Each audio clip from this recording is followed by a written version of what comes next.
गणेश बाधाओं, फसल और उर्वरता से जुड़े हैं। गणपति पंथ की शुरुआत 9-10वीं शताब्दी के आसपास हुई।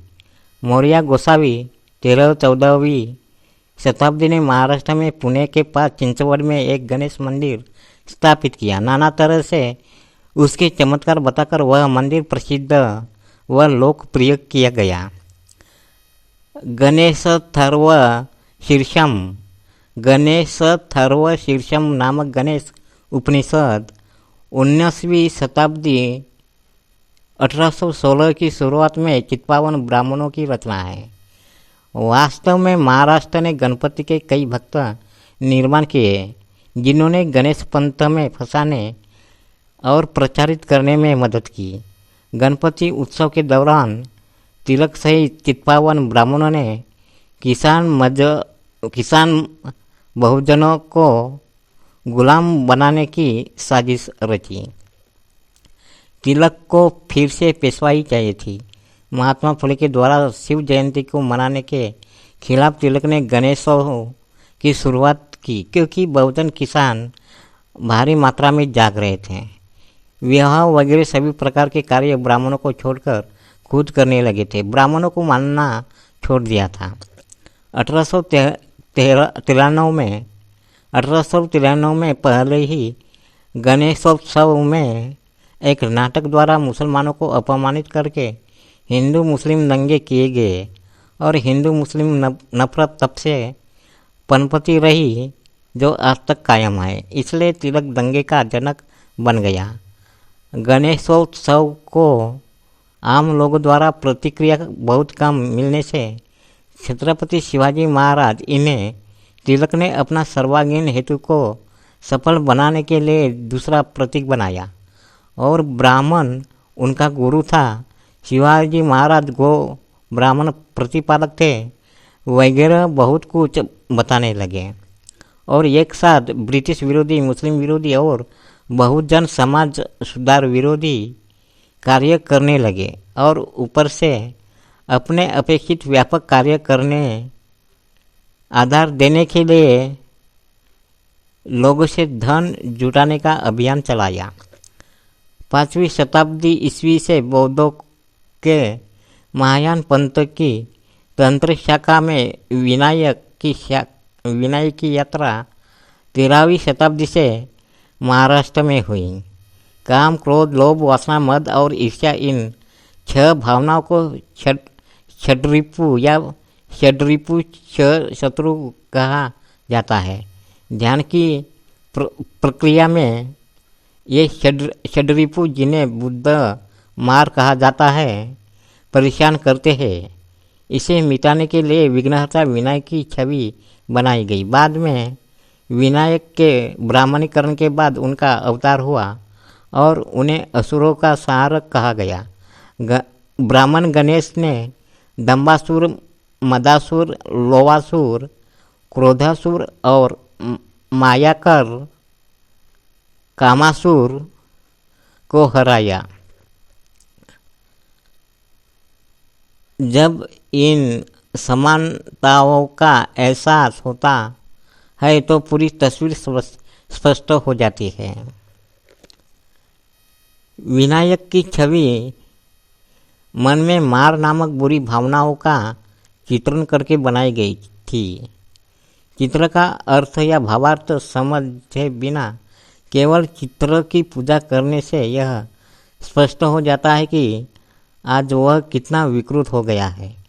पुरोहित वर्ग के आधिपत्य और आम लोगों की मानसिक गुलामी को बनाए रखने की कोशिश करने के लिए आम लोगों के डर का फायदा उठाकर एक अलौकिक अवतारी देवता की रचना की गई।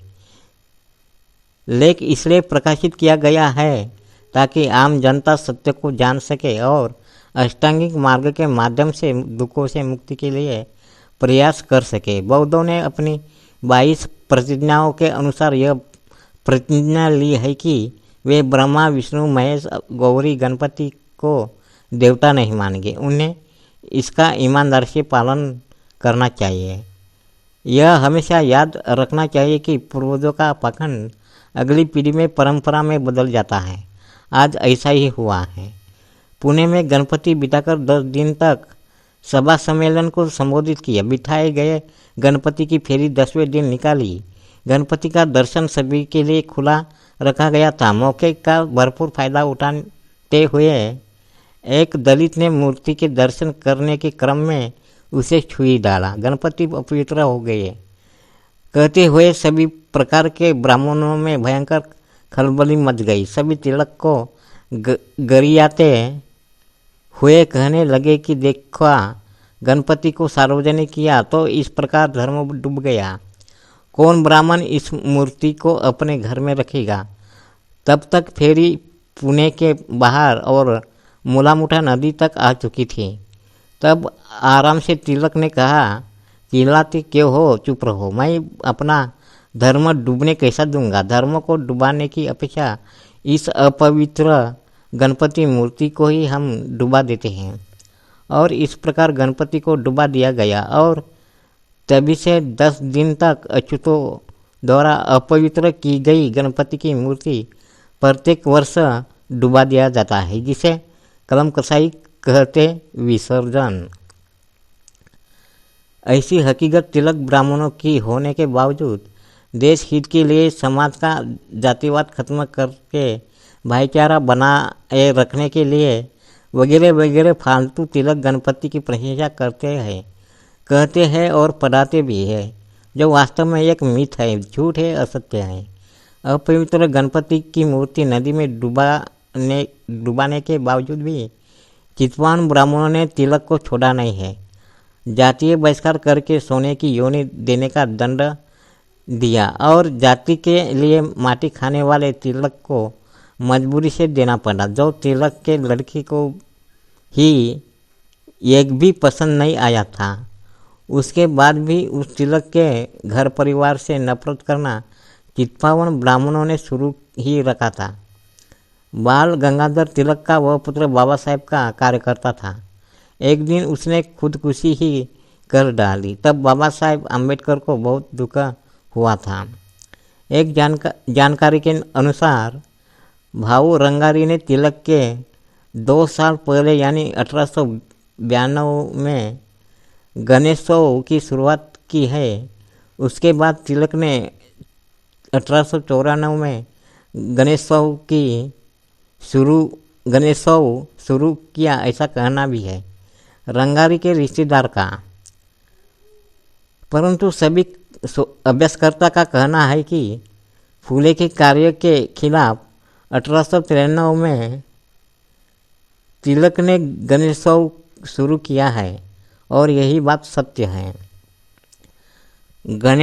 गणेशोत्सव वाला गणपति कोई कुछ भी कहे, पुरातात्विक या विदेशी बौद्ध के संदर्भ चाहे कितने भी पेश करे बताए, परंतु वर्तमान में जो गणपति है वह गणेशोत्सव से गांव मोहल्ले घर परिवार में वह देश भर गया है। वह सिर्फ चित्पावन पेशवा ब्राह्मण का ही गणपति है, इसके अलावा बाकी कुछ नहीं है। थोड़ी सी हकीकत है, ध्यान दीजिए। वर्तमान में सभी जगहों के ऊपर बैठे हुए या सभी तरह के सत्ता जिसके हाथों में है, उस चित्पावन ब्राह्मण के शुरुआत का जीवन देख लिया तो बहुत ही नंगा बदचलन है। औरतों की भाट पर जीने वाले, समुद्र पदार्थ खाने वाले, मामूली मेहनत के काम करने वाले यह लोग थे कि यह अपने ना धर्म ना जात सिद्ध कर पाए। धीरे धीरे वह समुद्र के ऊपर आने रहने वह लोगों के यह काम करने लगे। आगे पेशवा पद तक चले गए। बहुत ही अश्लील नीच कपटी यह समुदाय उतना ही षड्यंत्र करने वाले भी थे। छत्रपति संभाजी महाराज के बाद छत्रपति पद ओहदा नामधारी रह गया। सातारा के छत्रपति को भी रात में छिपकर शिक्षा लेना पड़ा है। इससे पेशवा बाबत जो समझना जानना है वो जान समझ लीजिए। पेशवाओं के अन्याय, अत्याचार, बलात्कार के बारे में न लिखना ही अच्छा है। यह लोग अंधश्रद्धा भी उतने ही थे जितने क्रोधी अमानवीय थे। सामान्य लोगों से लेकर किसानों तक कोई भी सुखी नहीं था। नए नए टैक्स लगाकर वसूल करके अय्याशी के साथ मौज मजाक के साथ साथ धर्म कर्म छुआछात जातिवादी तीर्थ यात्रा वगैरह कुछ न कुछ चलता ही रहता। इसके बारे में महात्मा फुले ने अपने साहित्य में भी बहुत कुछ लिखा है। ऐसे कहते हैं कि ज्योतिबा फुले ने मेरे मृत शरीर पर ब्राह्मण की छाया छाव भी पड़ने नहीं चाहिए ऐसे बताकर रखा था। इसका कारण क्या होगा यह पहचान लीजिए।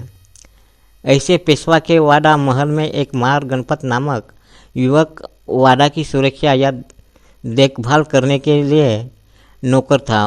उससे पेशवा के एक लड़की का प्रेम शुरू हो गया। यह बात पेशवाओं को मालूम हुई।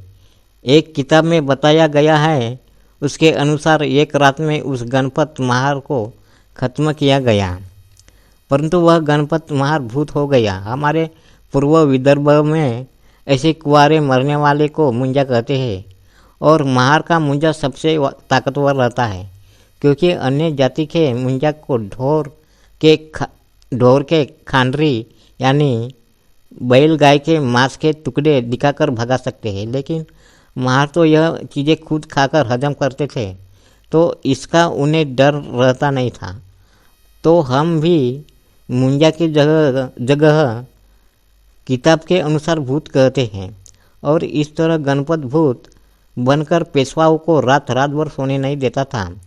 पेशवा भयभीत हो चुके थे, इसलिए उसकी पूजा करने की सोच बनाकर हर बाधाओं को दूर करके दुखों को हरने व सुख देने वाले गणपति को गणपत महार के नाम से शनिवार वाड़ा के पूर्व दिशा में स्थापित करके पूजा करने लगे, अर्थात उनको मन शांति मिलने से भयमुक्त हो गए।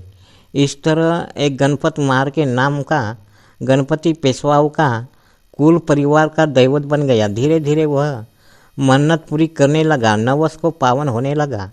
मुंजा की पूजा हमारे क्षेत्र में भी होती है।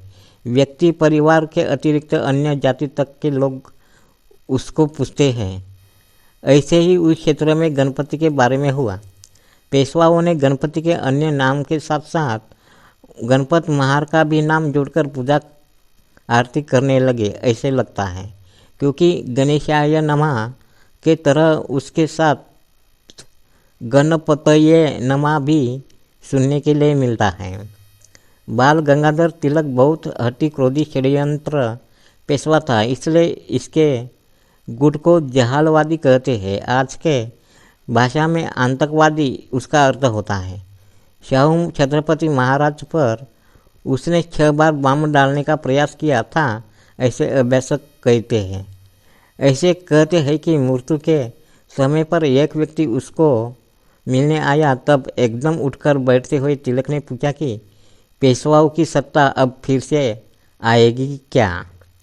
बेचारे तिलक पेशवाओं की सत्ता मन में रखकर ही मर गया। मैं फुले के बहुजन समाज जागृति के कार्य व शिव जयंती करने के खिलाफ और अंग्रेज के हुक्म हर 200 क्षेत्र आबादी में स्कूल की स्थापना, स्कूल खोलने के विरोध में गणपति यानी गणेशोत्सव शुरू करके अपने कुछ कुकर्म षड्यंत्र में सफल भी हुए हैं।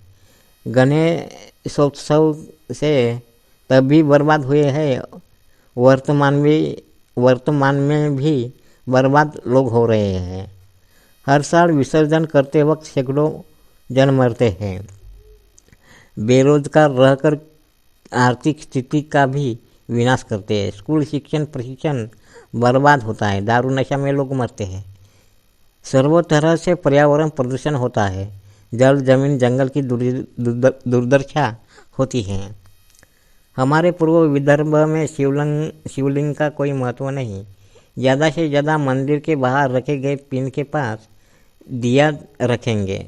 उस तरह गणपति का भी महत्व नहीं है। मंदिर में इधर उधर यूं ही पड़ा रहता है, ऐसा इतना ही महत्व दिखेगा। 40 साल पहले हमारे गांव में ग्राम पंचायत में एक बार छोटा सा गणपति देखने की याद है।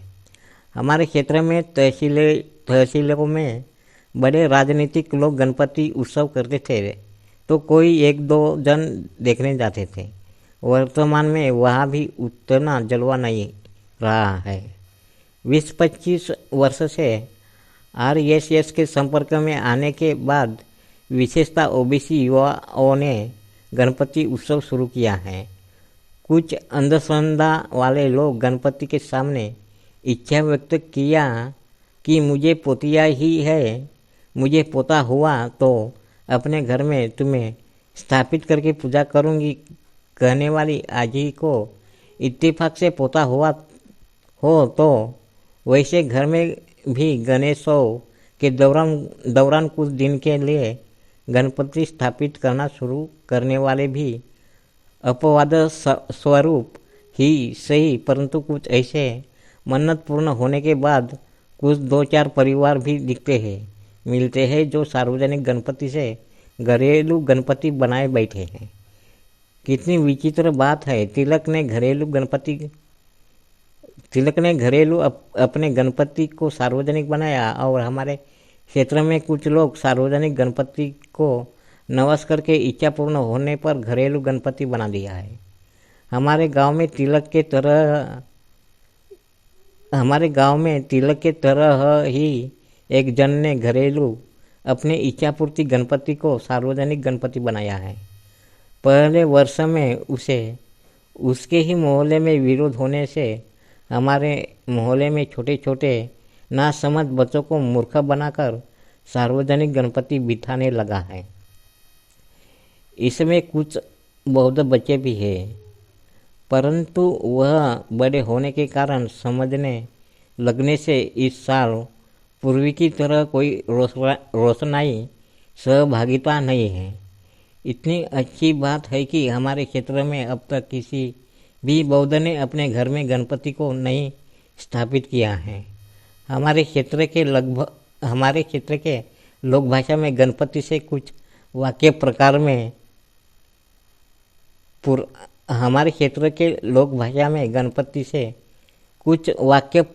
मैं पुराने पीढ़ी के लोगों से सुना हूँ, कुछ याद करने की कोशिश करता हूँ। ढाढर फूटा गणपति, जिसका पेट बड़ा रहता है, उसकी मजाक करते वक्त ऐसे बोलते हैं, क्योंकि ढाढर और पोट्या यानी पोट यानी बड़ा पेट होता है,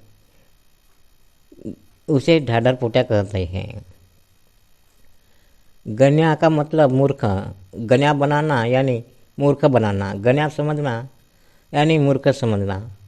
बिना गान का गणपति यानी बेअक्ल, निरुपयोगी, बिना काम का या अच्छा काम न करने वाला, काम बिगाड़ने वाला आदि वाक्य प्रकार थे। जिसने ऐसे उत्सव में भाग लिया वह बर्बाद हो चुके हैं। जो साहूकार, महाजन, पाटिल थे वह मजदूर बन गए। गणपति जितने दिन रहता है उतने दिन निरंतर घी तेल का दिया जलाते हुए रखते हैं। अन्य पूजा खर्च अलग। अंतिम दिन में लोगों को भोजन के साथ काला भजन वगैरह का कार्यक्रम रहता है। एक हमारे दोस्त डॉक्टर मेश्राम साहब ने कोहड़ी पाटिल की बात बताई कि वह जात धनवान अमीर थी, परंतु अब वैसे नहीं है। तो उन्होंने अपने गांव के कोहली की बात बताया कि उसने अपने गांव के एक कुनबी से कुछ चावल उसने यानी उधार मांगे।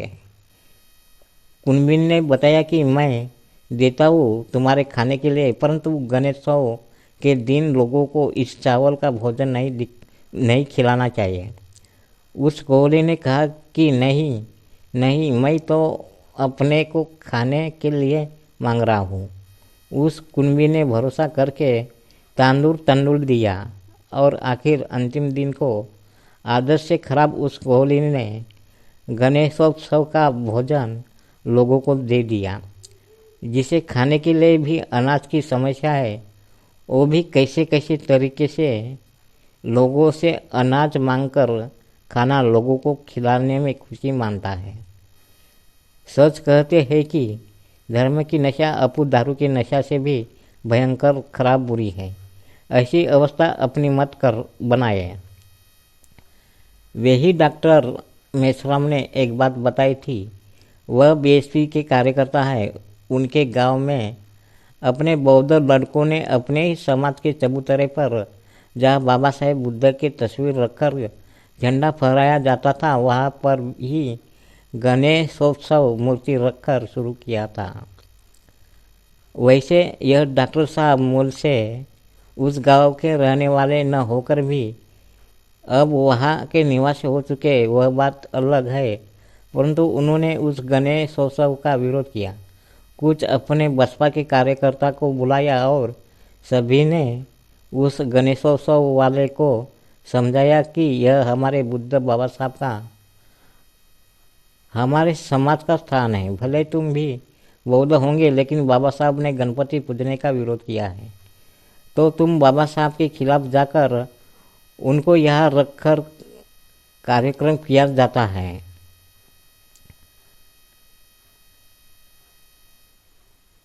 इस ही जगहों पर गणपति को भी रखकर गणेशोत्सव कैसे मनाया जा सकता है? आपकी इच्छा ही है तो किसी दूसरे जगह पर यह सब कुछ करो, लेकिन इस स्थान पर बिल्कुल नहीं, यह चलेगा। बाद में वह लड़के समझ गए और वहाँ से गणपति को हटाकर दूसरे स्थान लेके गए। तब से उस जगह पर कोई ऐसी हरकत करता नहीं है। हमारे गांव में भी हमारे समाज के जगहों पर गणेशोत्सव करने की बात कुछ अज्ञानी कर रहे थे, परंतु अन्य जनों का विरोध था, इसलिए गणेशोत्सव वहाँ लाने का सोचना ही उचित न समझकर हमारे समाज के जगहों से दूर यह गणेशोत्सव मनाते हैं। ऐसे ही वक्त पर किसी ने हिम्मत दिखाकर गंदगी जब की तब हटा दिया तो बर्बाद होने से अपना समाज बचेगा। यूं ही दिन ब दिन ज्ञान प्रकाश से आगे बढ़ता रहेगा। सारांश: वर्तमान में जो गणपति है गांव गांव घर घर तक जा चुका है, वह ना देश विदेश के बौद्धों का है, ना किसी लेनी गुफा का है, ना किसी बौद्ध गणतंत्र पंथतंत्र वगैरह का है। वह सिर्फ और सिर्फ गणपत महार मुंजा भूत से छुटकारा प्राप्त करने के लिए, अपने बचाने के लिए गणपत महार के नाम से स्थापित किया गया पेशवा गणपति है। सामान्य जनता तो जल्दी भावनाशील होता है, परंतु किधर की भी बातें जोड़कर बौद्ध का कहना यह महामूर्खतापूर्ण नालायकी बदमाशी है। कुछ लोग तो खुद को बुद्धिजीवी कहते हैं। ऐसे उत्सव मनाने की भी बात कहते हैं। ऐसे मानसिक षड्यंत्र बीमारी के लोगों से आखिर क्या कह जाए। बाबा साहब ने बहुत सोच विचार से 22 प्रतिज्ञा दिया है। उससे ही चलेंगे तो सर्वांगीण विकास कल्याण होगा। इस 22 प्रतिज्ञा नए रूप से प्रकार से बाबा साहब ने एक प्रतिज्ञा एक पन्ने पर बहुत अभ्यासपूर्ण लिखकर रखा और वामनराव गोडबोले से भी बातचीत की थी। इस प्रतिज्ञा में नए शब्दों में बातों में पंचशील अष्टांगिक मार्ग 10 पारमिता का सार दिया है। समाज के अंतिम व्यक्ति अनादि अशिक्षित से भी अज्ञानी को सहजता से समझ में आए, इसलिए बताए हैं। 22 प्रतिज्ञा पर चलने वाले सर्व प्रकार से विकसित प्रबुद्ध कल्याण मंगलमय जीवन जी रहे हैं।